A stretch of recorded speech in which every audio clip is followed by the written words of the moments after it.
Thank you, Mr. Chairman.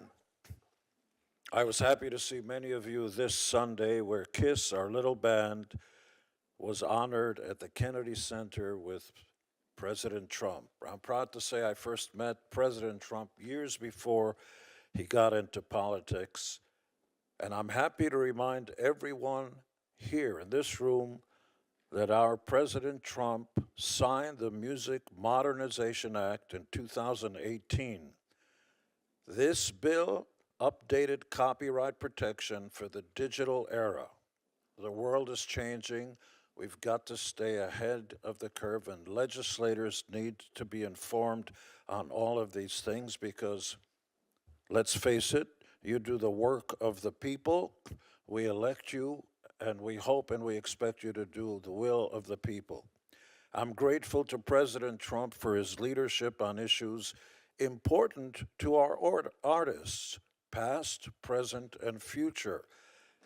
I'm here to kindly ask all of you, both Republicans and Democrats, to help us remedy a situation, an injustice, let's call it for what it is, an injustice that's been ongoing for many, many decades. I'm going to tell you what I mean.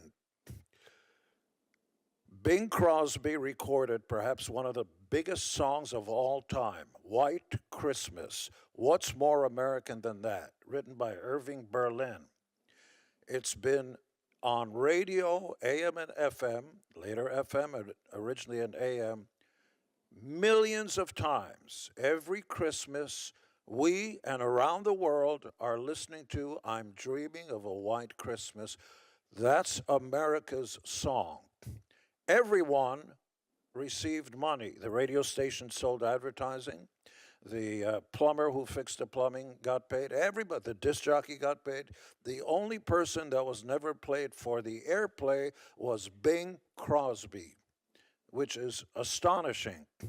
And I want to talk about why this is called the American Music, you got to stop there, American Music Fairness Act. Yes, it's an act that's fair because there isn't fairness ongoing right now, but it's American music, America. Last time I checked, Zimbabwe gave the world no music. I can't sing you a French song and nobody else. It's America's music that rules this planet. Elvis, baby, the king. Elvis, who sang hundreds and hundreds of songs, and I met the gentleman when he was alive, and sadly, Elvis never got a penny for all the times, all the millions of times that his music was played around the world. If you go to Africa, you ain't nothing but you hear that music. That is our emissary. That's bigger and cooler and better than any foreign minister that goes on. American culture spreads with our music, with our pop culture. Elvis never got a penny. You know who got all the money?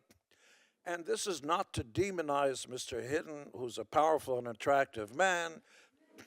He came over and tried to dissuade me, which is a big word like gymnasium, but I'm a big fan of his, and more power to him. He works hard, and he's got 4 radio stations.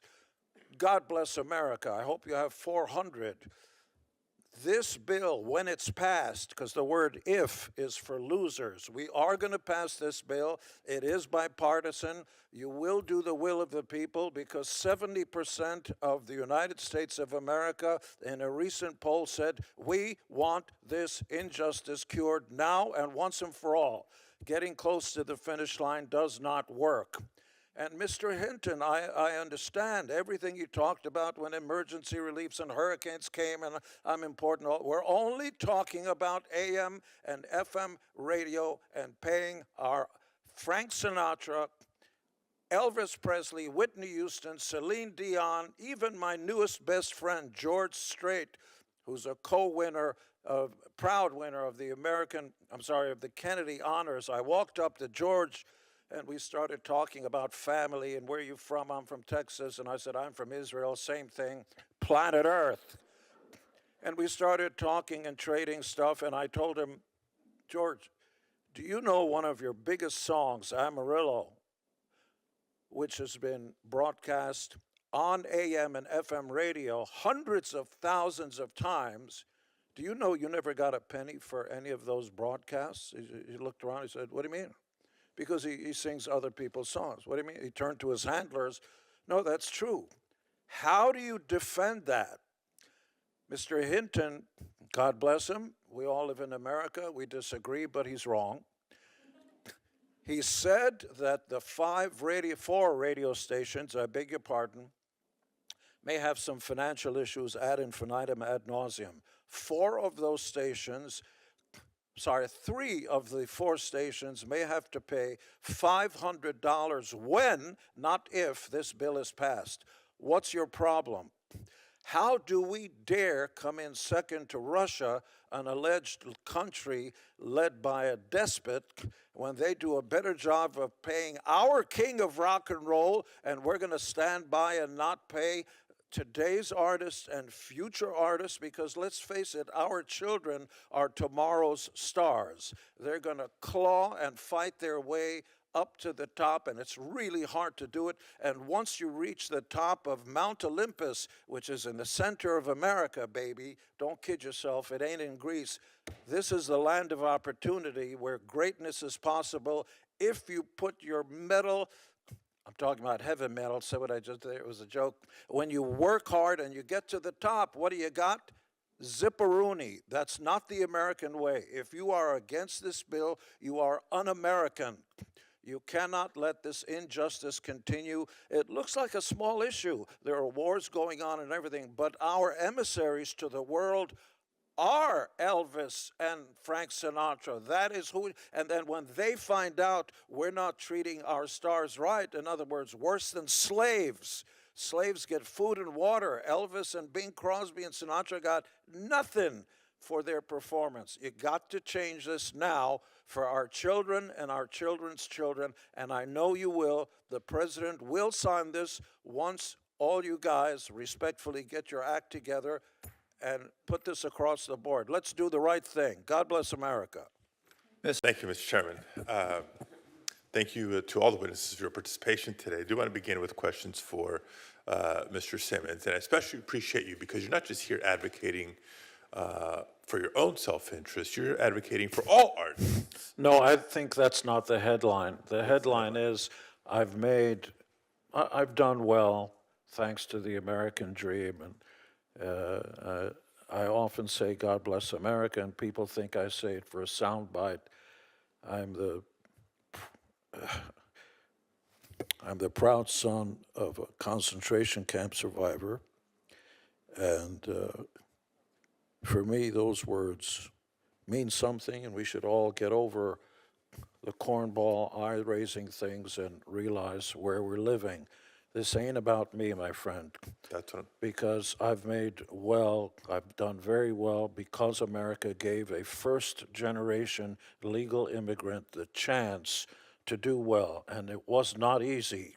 I had to learn the language. I had to stop talking like this, dress British, think Yiddish. You know what I mean. You had to learn the culture, claw my way up to the top with three other guys that understood it, with no managers, no nothing. Do it the old-fashioned way. Roll up your sleeves. America's giving you the chance. The rest is up to you. It's not about me. I'm on top of Mount Olympus. As I said before, I was thinking of buying the building. This is about the future of our children. I'm trying to make, because you've been blessed and you've done well. And I think there's a misperception in the general public that most artists, if they kind of recognize the name, oh, they must have made it. They're all on top of Mount Olympus, but that's not the case. So what I want to hear from you is kind of reflect back to the earlier stages of your career. What would these type of royalty payments mean for emerging artists who are trying to build their career? Every little bit helps. At the outset, I understand that a brand new artist isn't necessarily going to help a radio station get to a point, but perhaps I scratch your back. When they get bigger, they'll be more appreciative of WXRP or whatever that's called, and say, you were there for me then, I'm going to be, it's about relationships. But if you work hard, the American way is you must get paid. You cannot verbally or otherwise, ethically, morally, and perhaps once this bill is passed, legally validate the notion that somebody who works hard is going to get nothing while a corporate entity, well meaning though it may be, is receiving $14 billion just this last year. And as you articulated in your opening remarks, there's a reason this is called the American Music Fairness Act, because the way Yeah, we're not it is asking- unfair, hold on, That's if right. it was unfair decades ago, is it more or less fair today, given the change in technology, the change in the industry? It's not just Yes, radio it's more revenues or unfair. not, It's more streaming. unfair now because once 1980 or so, when Napster started downloading and all that, and remember, we're only talking about in this bill AM, FM. We're not talking about streaming or anything else. That's for another bill, another time with other folks. It's a simple idea. My friend, when I go on the highways of America, is my radio station, and I'll turn to AM or FM to hear the music I want to hear, and they're playing it and charging advertising and so on. The people who are on that, who are singing my favorite song, are getting zero for that performance. That's got to change. I don't know if I answered your question, but I thought I was profound anyway. Absolutely, absolutely.